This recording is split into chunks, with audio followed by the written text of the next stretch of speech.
Good morning students. आपका chapter 6 है लिंग। व्याकरण में भाषा कहते हैं लिंग का अर्थ, शाब्दिक अर्थ क्या होता है? पहचान। क्या होता है?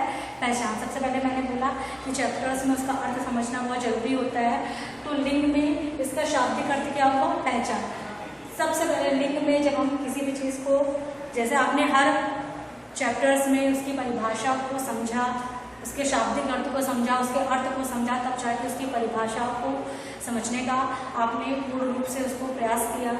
मेरी हर बातों को आपने बहुत तरीके से उस चीज़ को सुना और समझा। ठीक उसी प्रकार से हमारा जो लिंग चैप्टर है, लिंग चैप्टर में हम आपको ये बता रहे हैं इस पृथ्वी पर 2 प्रकार की जातियाँ बनाई गई, मानव की 2 प्रकार से जातियाँ बनाई गई। सबसे पहले हम कहीं ना कहीं इस पृथ्वी पर जब आते हैं तो डायरेक्ट हम ये नहीं बोलते हैं कि हम किसी मजहब से जुड़े हैं या हम एक नागरिक है। सबसे पहले हम एक क्या है? इंसान, एक मनुष्य।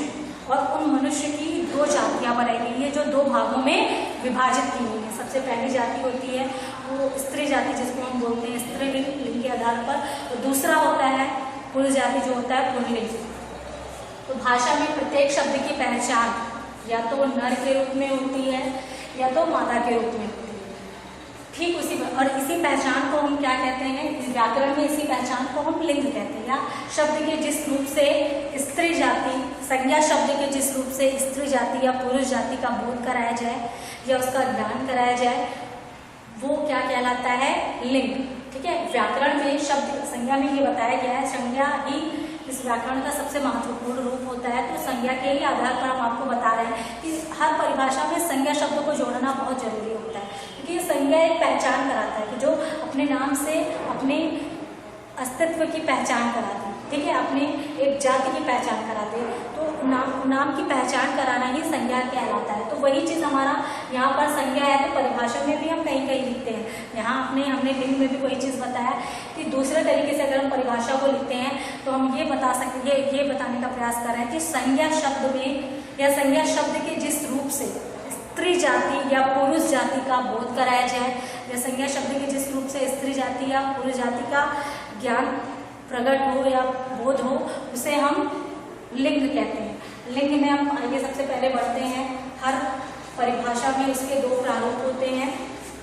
जैसे कि यहाँ हमने देखा, पहला था लिंग का, जैसे हमने हर चैप्टर्स में आपको पढ़ाया, जैसे ध्वनि के 2 रूप हो गए, संज्ञा के 3 रूप होते हैं, वैसे हमारे लिंग के भी 2 रूप होते हैं। मैंने आपको बताया कि हमारे मनुष्य की जो 2 जातियाँ बांटी गई है, विभाजित की गई है, पहला हो गया स्त्रीलिंग और दूसरा हो गया पुल्लिंग। ठीक है। तो पहला जो स्त्रीलिंग, जो स्त्रीलिंग शब्द, जो शब्द यानी जो संज्ञा शब्द स्त्री जाति का बोध कराए या स्त्री वर्ग के सदस्य के रूप में उसकी धारणा को बताता है, उसके बारे में उसकी परिभाषा को परिभाषित करता है स्त्री वर्ग के सदस्य के रूप में, जो स्त्री जाति का बोध कराए, उसे हम क्या कहते हैं? स्त्रीलिंग। उन्हें हम स्त्रीलिंग कहते हैं, ये स्त्रीलिंग कहते हैं। ठीक है। अब हम आते हैं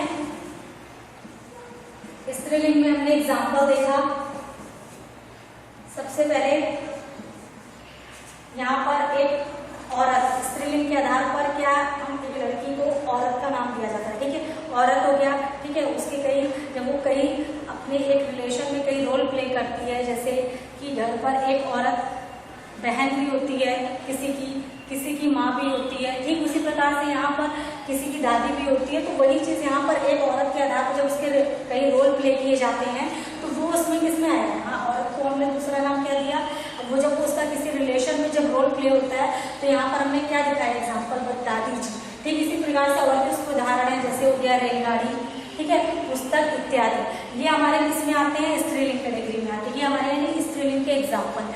ठीक उसी प्रकार से हमारा पुल्लिंग शब्द, जो संज्ञा शब्द किसी पुरुष जाति का बोध कराए या ये कहा जाए किसी पुरुष वर्ग के सदस्य के रूप में उसका ज्ञान बोध होता है, वो हमारा क्या कहलाता है? पुल्लिंग, यानी उन्हें हम पुल्लिंग कहते हैं। ठीक उसी प्रकार से हमारा एग्जाम्पल आता है आदमी। ठीक है। वैसे जैसे औरत के कई रूप होते हैं, वैसे आदमी के भी हर रिलेशन में कई रोल प्ले होते हैं। एक मनुष्य बहुत सारे रोल को प्ले करता है।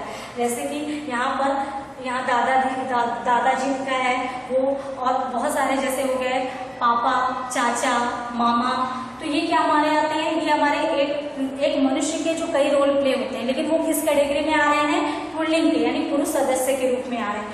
तो वो हमारे किस में आते हैं, वो पुल्लिंग में आएंगे, तो वो पुरुष जाति का बोध कराते हैं। इसी प्रकार से हमारा ट्रक हो गया, हवाई जहाज इत्यादि, तो ये हमारे लिंग है। और लिंग में सबसे पहली चीज होती है वो पहचान, इसका शाब्दिक अर्थ होता है पहचान।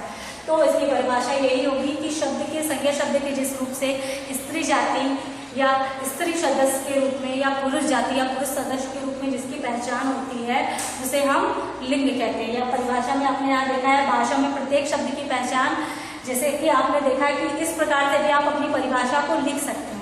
लेकिन अगर आप नॉर्मल शब्द में साधारण रूप में लिखते हैं तो हम इस परिभाषा को परिवर्तित भी यानी चेंज कर सकते हैं।